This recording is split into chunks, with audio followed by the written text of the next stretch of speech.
آپ نے سنا ہوگا حضور نے سورہ رحمان کے بارے میں فرمایا ہے، سورۃ الرحمن عروس القرآن، یہ سورہ رحمان جو ہے یہ قرآن کی دلہن ہے۔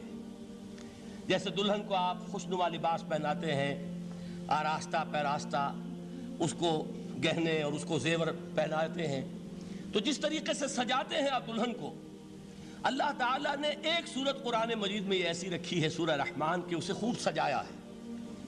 اس میں الفاظ کا در و بست، اس کا اپنا ایک ڈیوائن میوزک ہے۔ وہ تو اللہ تعالیٰ قراء جو ہے خاص طور پر مصر کے قراء، اللہ تعالیٰ ان پر رحمت نازل فرمائے، ان کی خطاؤں سے درگزر کرے۔ جس طرح قرآن کے انٹرنسک میوزک کو انہوں نے واضح کیا ہے، واقعہ یہ ہے کہ اگر یہ لوگ نہ ہوتے، شیخ عبد الباسط محمد عبد الصمد، شیخ محمود خلیل الحصری، یہ لوگ کہ جنہوں نے قرآن کے اس غنا، میوزک، یہ لفظ جو ہے آپ حیران نہ ہو کہ میں یہ کوئی شاید توہین کر رہا ہوں قرآن کی، حضور نے یہ لفظ استعمال کیا ہے، تغنو، اس قرآن کو اچھی سے اچھی خوشلحانی کے ساتھ پڑھو۔ من لم یتغن بالقرآن فلیس منا، جو قرآن کو بہتر سے بہتر انداز میں، اچھی سے اچھی آواز میں، خوشلحانی کے ساتھ پڑھنے کی کوشش نہیں کرتا، وہ ہم میں سے نہیں ہے۔ بلکہ ایک مرتبہ حضور رات کے وقت آپ گشت پر تھے اپنے ساتھیوں کے حالات معلوم کرنے کے لیے۔ حضرت ابو موسیٰ اشعری رضی اللہ تعالیٰ عنہ ایک صحابی ہیں، ان کے گھر کے پاس سے گزر ہوا، وہ رات کو تہجد پڑھ رہے تھے، کھڑے ہوئے کیف کے عالم میں قرآن تلاوت کر رہے ہیں۔ حضور کو بہت پسند آئی ان کی قرات، کافی دیر تک وہاں کھڑے سنتے رہے۔ اب انہیں کیا پتا کون سن رہا ہے، بالکل اسی طرح سمجھ لیجئے ایک بات یاد آئی ہے، حضور فرماتے ہیں کہ جس طرح کان لگا کر اللہ قرآن کو سنتا ہے کسی چیز کو نہیں سنتا۔ ہمیں نظر نہیں آتا نا، ہمیں معلوم نہیں، ہم قرآن پڑھ رہے ہیں تو سننے والا کون ہے؟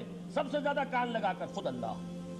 یہاں اس لیے مجھے یاد آیا کہ ابو موسیٰ اشعری کو کیا پتا تھا کہ کون سن رہا ہے؟ وہ اپنی کیفیت میں نماز میں تہجد میں قرآن کی تلاوت کر رہے تھے، اور ظاہر بات ہے ان کے گھر ایکڑوں میں بنے ہوئے نہیں تھے، ایک ایک کمرہ، ایک ایک کوئی حجرہ، ایسے ہی تو گھر تھے نا صحابہ کے، لہذا حضور پاس سے گزرے، آواز آئی، کافی دیر سنتے رہے۔ اس کے بعد آپ تشریف لے گئے، صبح فجر میں ملاقات ہوئی تو حضور نے تحسین کے انداز میں فرمایا، یا ابا موسیٰ انک قد اوتیت مزمارا من مزامیر آل داؤد، اے ابو موسیٰ تمہیں تو آل داؤد کے سازوں میں سے ایک ساز اللہ نے عطا فرما دیا ہے۔ جس طرح حضرت داؤد، لہن داؤدی مشہور ہے کہ جب وہ پچھلے پہر رات کو حمد کے ترانے الاپتے تھے، قرآن میں ہے کہ پرندے شامل ہو جاتے تھے ساتھ، اور پہاڑ وجد میں آتے تھے، پہاڑ بھی ان کے ساتھ شریک ہوتے تھے۔ تو جس طرح کا اللہ نے ان کو لہن عطا فرمایا تھا، حضور نے تحسین کے انداز میں فرمایا ہے ابو موسیٰ اشعری، اللہ نے تمہیں بھی آل داؤد کے سازوں میں سے ایک ساز عطا فرمایا۔ بہرحال قرآن مجید کا جو یہ میوزک ہے، قرآن کے الفاظ کا جو حسن ہے، جہاں تک حسن معنوی ہے وہ تو ہر لفظ میں ہے، لیکن یہ حسن ظاہری، حسن صوتی، حسن لفظی، یہ اپنے کلائمیکس پر آپ کو نظر آئے گا سورہ رحمان میں۔ لیکن قرآن میں یہ سورت اس اعتبار سے بھی ممتاز ہے، اس کی 4 آیات پر ذرا توجہ کریں گے، عجیب حقائق سامنے آئیں گے۔ جہاں یہ قرآن مجید کے حسن صوت اور حسن لفظی کی معراج ہے، وہیں اس کی پہلی 4 آیات میں 4 چوٹی کی چیزوں کا ذکر ہے، سب سے اونچی چیزیں۔ پہلی آیت کیا ہے؟ الرحمن، ایک آیت ہو گئی۔ رحمان کیا ہے؟ اللہ کا نام ہے۔ کبھی آپ نے غور کیا اللہ کے ناموں میں سب سے پیارا نام کون سا ہوگا؟ رحمان۔ کیوں؟ اس کا مادہ کیا ہے؟ رحمت۔ ہمیں سب سے بڑھ کر جس چیز کی ضرورت ہے وہ کیا ہے؟ رحمت خداوندی۔ نام اچھی طرح سن لیجئے اس حضور کے قول کو۔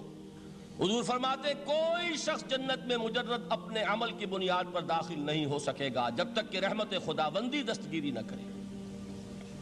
کسی صحابی نے بڑی ہمت اور جرأت کا ثبوت دیا کہ پوچھ لیا، کیا حضور آپ بھی؟ جب آپ نے فرمایا کوئی شخص داخل نہیں ہو سکتا جنت میں محض اپنے عمل کی بنیاد پر جب تک کہ رحمت خداوندی جو ہے وہ دستگیری نہ فرمائے۔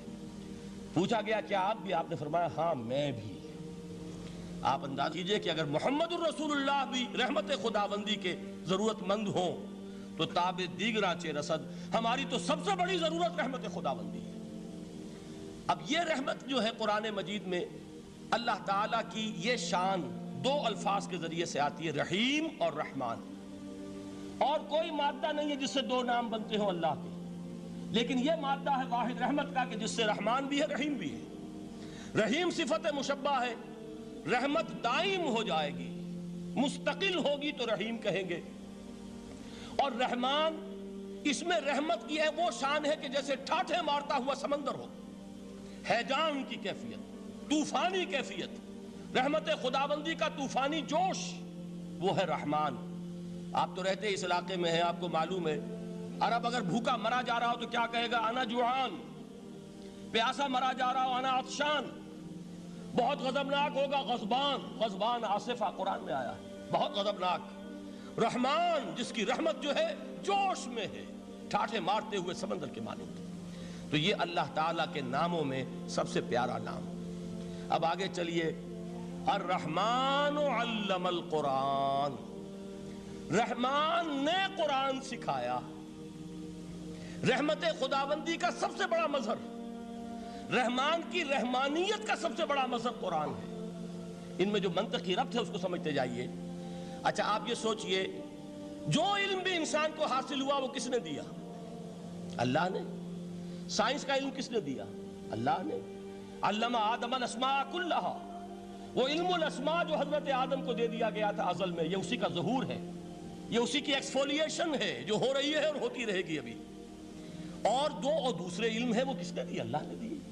لا یحیطون بشیء من علمہ الا بما شاء، مخلوق میں سے کوئی اللہ کے علم میں سے کسی شے کا احاطہ نہیں کر سکتا مگر وہ جتنا اللہ دینا چاہے۔ لیکن یہ کہ تمام علوم میں چوٹی کا علم قرآن، نوٹ کرتے جائیے، اب چوٹی کی چیزیں جمع کیجئے۔ اللہ کے ناموں میں چوٹی کا نام رحمان، اللہ نے جو کچھ انسان کو سکھایا اس میں چوٹی کا علم قرآن۔ خلق الانسان، انسان کو پیدا فرمایا۔ سوال یہ کہ حیوانات کو کس نے پیدا فرمایا؟ آسمان کس نے پیدا کیے؟ زمین کس نے پیدا کی؟ فرشتے کس نے پیدا کیے؟ کیا مطلب خلق الانسان؟ اس کی تمام مخلوقات میں اس کا کلائمیکس، اس کی تخلیق کی معراج، اس کے تخلیق کا نقطہ عروج انسان ہے۔ یہ ہے کہ جو مسجود ملائک بنا ہے۔ وَلَقَدْ كَرَّمْنَا بَنِي آدَمَ وَحَمَلْنَاهُمْ فِي الْبَرِّ وَالْبَحْرِ وَرَزَقْنَاهُمْ مِنَ الطَّيِّبَاتِ وَفَضَّلْنَاهُمْ عَلَى كَثِيرٍ مِّمَّنْ خَلَقْنَا تَفْضِيلًا۔